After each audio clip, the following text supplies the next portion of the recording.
How do we reconcile the genocidal God of the Hebrew Bible with what we're supposed to learn of his character from Jesus? After all, Jesus said, "You have heard that it was said, 'You shall love your neighbor and hate your enemy.' But I say to you, love your enemies and pray for those who persecute you, so that you may be the children of your Father in heaven." But in Deuteronomy, God commanded that when it came to dealing with the Canaanites, you must not let anything that breathes remain alive. You shall annihilate them, just as the Lord your God has commanded. That's a pretty stark contrast. So we're going to look at this problem of divine violence through the topic of the conquest of Canaan. We're going to start by looking into what happened, and for that we need a quick timeline. The period we're interested in is Iron Age 1, and the very end of the Late Bronze Age in red, which came just before it. So Iron Age 1 ran from around 1200 BCE through to 1000 BC, which is around the time of David. To pinpoint where on this timeline the Israelites emerged, we're going to take a look at the number of sites in the Canaanite hill country. At the close of the Middle Bronze, there were 248 sites in the Canaanite hill country. By the end of the Late Bronze Age, that number had collapsed down to 29, and that is because of famine, but mainly due to depopulation of the native Canaanites by Egyptians who ran Canaan until the beginning of the Iron Age and a little bit into it. At that point, everything changed. By the end of Iron 1, there were 254 sites in the highlands, and by the end of Iron 2, off the edge of this chart, there were 520. Now, scholarship is pretty much united on this. The turn of the Iron Age, in around 1200 BCE, is when the Israelites emerged in Canaan. We can quote the Oxford History of the Biblical World, which says this: "This extraordinary increase in population in Iron 1 cannot be explained only by natural population growth. There must have been a major influx of people into the highlands in the 12th and 11th centuries BCE. That many of these villages belonged to pre-monarchic Israel is beyond doubt." So we know when the Israelites emerged, around the beginning of the 12th century. But what does Scripture tell us happened in this conquest at this point in time? So the conquest of Canaan is narrated in Joshua 10, which is the southern campaign, and chapter 11, which is the northern campaign. What, biblically speaking, was the result? So Joshua took the whole land, according to all that the Lord had spoken to Moses, and the land had rest from war. A few verses previous. "And all the towns of those kings and all their kings Joshua took and struck them with the edge of the sword, utterly destroying them, and did not leave any who breathed. He left nothing undone of all that the Lord had commanded Moses." So based on that, we should expect the archaeological evidence of a massive invasion, massive slaughter, and a change in the material culture at the turn of the 12th century. But let's read a couple more passages. God speaking to Joshua: "You are old and advanced in years, and very much of the land still remains to be possessed. I will myself drive them out before the Israelites." The first verse of Judges.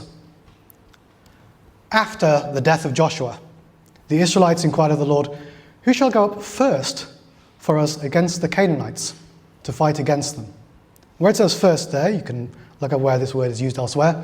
This is talking about the beginning of the campaign, not who is going to lead the ongoing campaign. So as quite often happens, a careful reading of the text presents a number of conflicting narratives. So we need an outside control. The archaeological evidence has already shown us when the Israelites emerged. What does it tell us about how that happened? We must confront the fact that the external material evidence supports almost nothing of the biblical account of a large-scale, concerted Israelite military invasion of Canaan.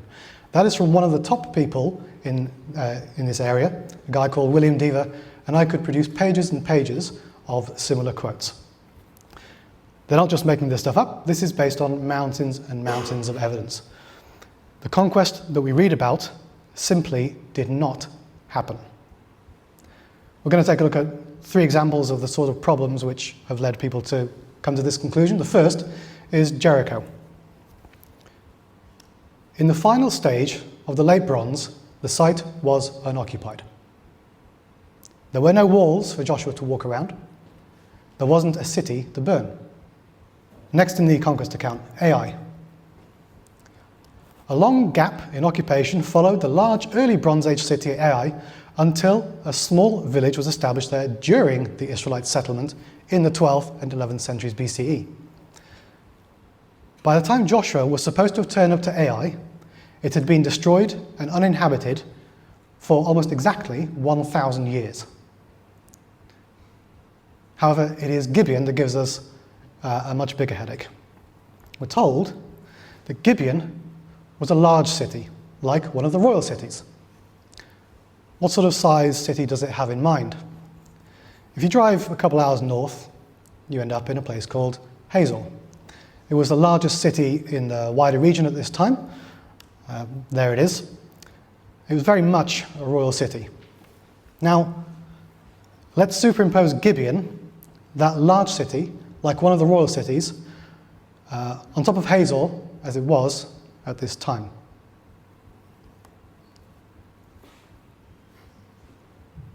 Gibeon did not exist. Archaeologists have found no occupational remains at Gibeon in the late Bronze Age in which the conquest stories are set. The archaeological record is crystal clear. Gibeon was not a big city, it wasn't a little city, it wasn't a hilltop hamlet. Gibeon did not exist. What does this mean? Put very simply, no Gibeon, no conquest. Why? If there was no Gibeon to rescue, which is how Joshua 10 begins, then the Israelite army would have not gone up to rescue it. So they wouldn't have taken southern Canaan, which was the result of that southern campaign. There wouldn't have been any reason for the northern Canaanite people to react to that event, given it didn't happen. So there'd be no reason for the Israelites to go up and fight them and take northern Canaan. That's what the archaeological evidence tells us. So what did happen when the Israelites emerged? How quickly did Canaan become predominantly Israelite? Very slowly. The textbook explains this. Since the dates of the various destructions differ considerably, the devastation was not carried out in one sweep. The conquest tradition must be understood as a telescoped reflection of a complex historical process. Sure, some cities were destroyed, but that happened over a period of 200 to 300 years. The Israelite settlement was essentially peaceful. The Canaanite highlands that the Israelites emerged in were empty in 1200 BCE. There was almost no one there to annihilate. So what does this mean for the conquest accounts that we read in Joshua? Let's look at that. We've mentioned the term conquest account a few times. The ancient conquest account is a well-known genre from the ancient Near East. Rulers had them written for various reasons, not all of them to record history. Ancient conquest accounts are recognizable by a bunch of different features. So we're just going to take a look at a few of those now. A near identical sequence. We're going to take a look at the annals of Tiglath-Pileser I for an example of this near identical sequence thing. I don't know if you can make out, but there are lines drawn every so often on this text. These are different panels. Each one of these is a different conquest account. We're going to take an excerpt from a couple of those panels. Episode 9 begins, I overwhelmed the lands of Saros and Amos, which from ancient times had not known submission, so that they looked like ruined hills created by the deluge. Episode 19 begins like this, I overwhelmed the city Hunusu, their stronghold, so that it looked like a ruined hill created by the deluge. Episode 9 goes on, I fought with their extensive army in Mount Aruma. episode 19, violently I fought with their mighty army in city and mountain. I brought about their defeat. I inflicted on them a decisive defeat. I laid low their men-at-arms in the mountains like sheep. The corpses of their men-at-arms I laid out on the mountain ledges like grain heaps. I cut off that, and on it goes. We've got two different conquests in two different places against two different enemies, but they follow an almost identical sequence. Other conquest accounts have got extra bits slotted in various places in the account, but in the main, the sequences are followed fairly strictly. It turns out that Joshua 10 and Joshua 11 are two conquest accounts that follow the same structure, with a few insertions too. Joshua 10 and Joshua 11 both begin with a description of the Israelite armies, of Israel's enemies organising a battle. Next, Joshua gathers his army. Next, divine assistance is promised. Then Joshua and his army head to the battleground. Then Joshua and his army defeat the enemy. Then the enemy flees. The enemy is pursued. The enemy is wiped out. They come back to a particular city that they had been to. Then they conquer the surrounding area. You get a summary, and then Joshua and his army go home. There's a few insertions, like the long day and stuff like that. But in the main, we are looking here at two different battles against two different enemies on two totally different sets of terrain, and yet the sequence is very near identical. The next feature, language of annihilation. These texts are filled with a language of annihilation. One well-known example is the Meneptah Stela, which describes an Israelite genocide. We'll read the last couple of lines. Yenoam is made as that which does not exist. Israel is laid waste, his seed is not. Of course, that didn't happen. The Israelites continued. We've already seen that Joshua contains lots of this annihilation language. Hyperbole, another feature. Back to our mate Tiglath-Pileser I. The country from Suhi to the city of Carchemish in the land of Hatti, I raided in one day. All their cities I conquered, I burned their cities with fire, I destroyed, I devastated them. That's 200 miles in one day. What do we find in Joshua? In Joshua 10, the Israelite army cover 44 miles in one day, at least. That includes a night march from the lowest point on earth up to the top of the hills, fighting a pitched battle, chasing their enemies down a very long and tight valley, and then running for many more miles, chasing their enemies to a place called Azekah, in one day. Divine assistance. Sargon's letter to the god reads like this. Over 6 double hours I pursued them, his enemies. The rest of the people who had fled to save their lives, Adad, that's his god, the violent, with a flood, cloud and hailstones, totally annihilated the remainder. So here we have the ruler, he's chasing his defeated enemies. His god Adad wipes those enemies out with hailstones. What do we read in Joshua 10? As they fled before Israel, while they were going down the slope of Bet Horon, the Lord threw down huge stones from heaven on them as far as Azekah, and they died. There were more who died because of the hailstones than the Israelites killed with the sword. It's the same. Another feature, formulaic and redundant language. There are chunks of these chapters which are very formulaic, redundant, and repetitive, particularly in the summaries.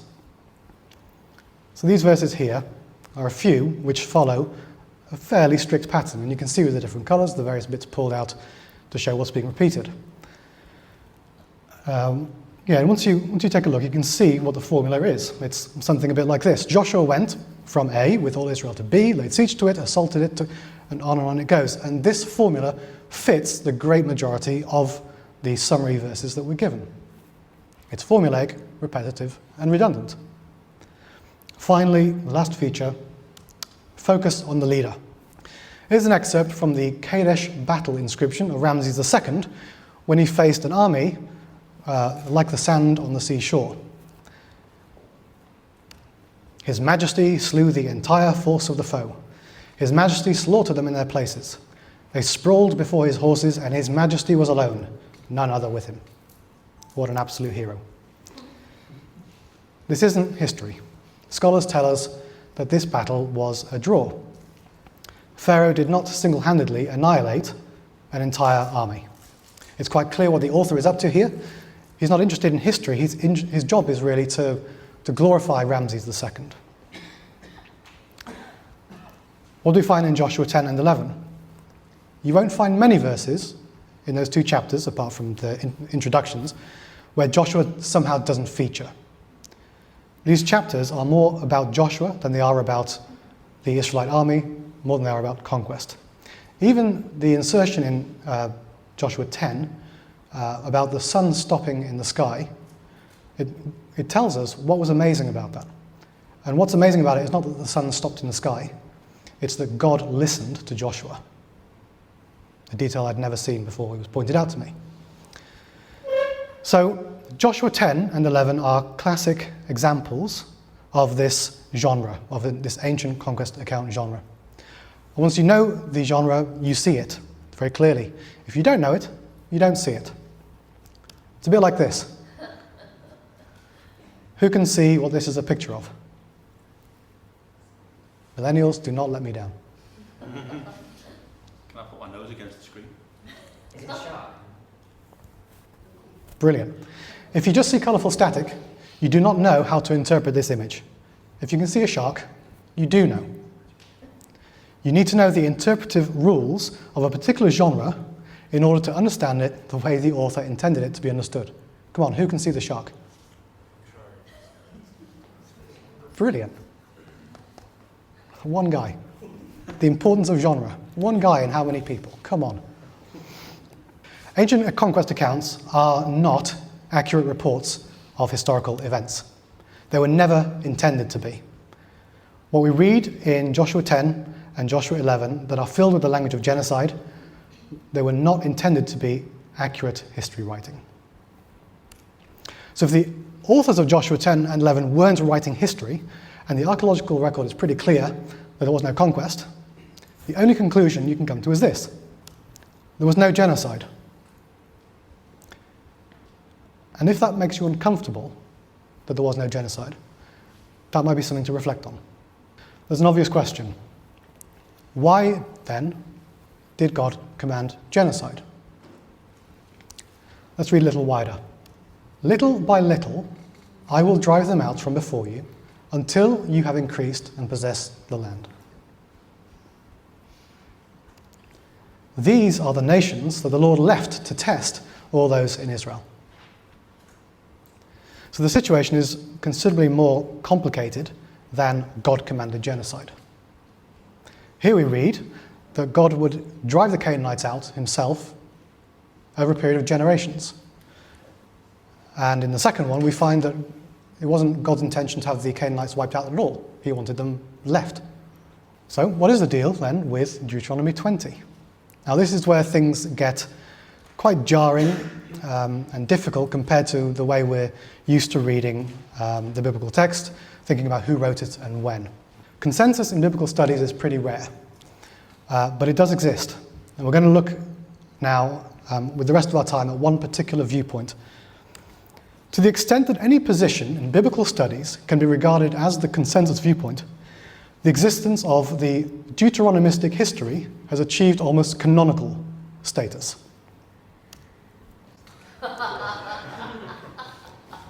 Okay, this is important stuff. The first edition of Deuteronomy was written in the time of Josiah. Some random Egyptian scribe for you. Deuteronomy is probably the book of the law that was discovered in the temple. It was written in a time of waning Assyrian power, so Josiah didn't have a foreign king breathing down his neck like previous kings did. So he was free to run the show how he liked. So he instituted pretty major reforms of monotheism and centralization of worship, and these reforms needed pretty serious legitimating. So Deuteronomy was written to do that. It's written in the style of an Assyrian vassal treaty. But instead of it being a treaty between a foreign king and his newly conquered vassals, it's a treaty written between God and the Israelites. Quite different. That's Deuteronomy.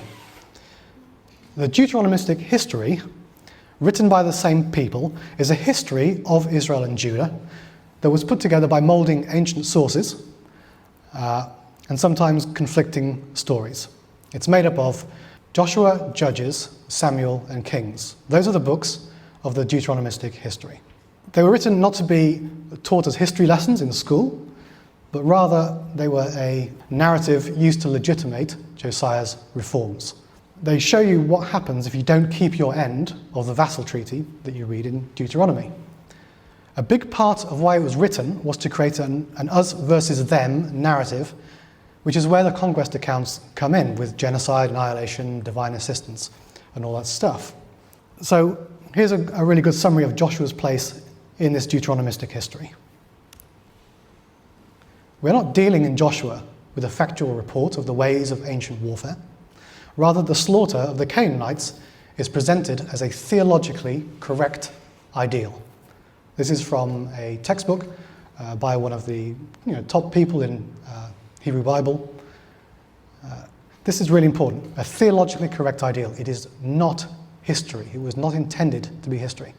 To dumb it down, Joshua's place in this is, Joshua is what the Israelites should do, and Judges is what happens if they don't, which is why there's lots of tension between those two books. So Joshua the conqueror, Joshua the reformer, Joshua the drawer of a very stark line between the Israelites and everyone else, is actually an idealized Josiah.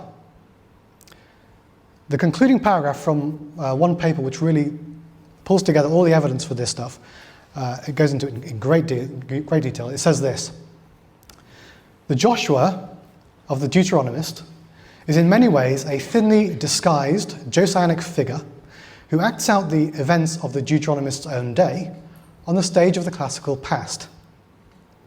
While all this was obvious to the Deuteronomist's 7th century readers, the passage of years and later exilic redaction have made Joshua's makeup and costume less transparent than originally intended. Basically, Joshua is Josiah. It's just like that magic eye thing that we saw before. If you know what you're looking at, it's really, really obvious. So, was genocide commanded? No. Not by God, anyway. If you'd have shown me this stuff 10 years ago, I'd have laughed in your face.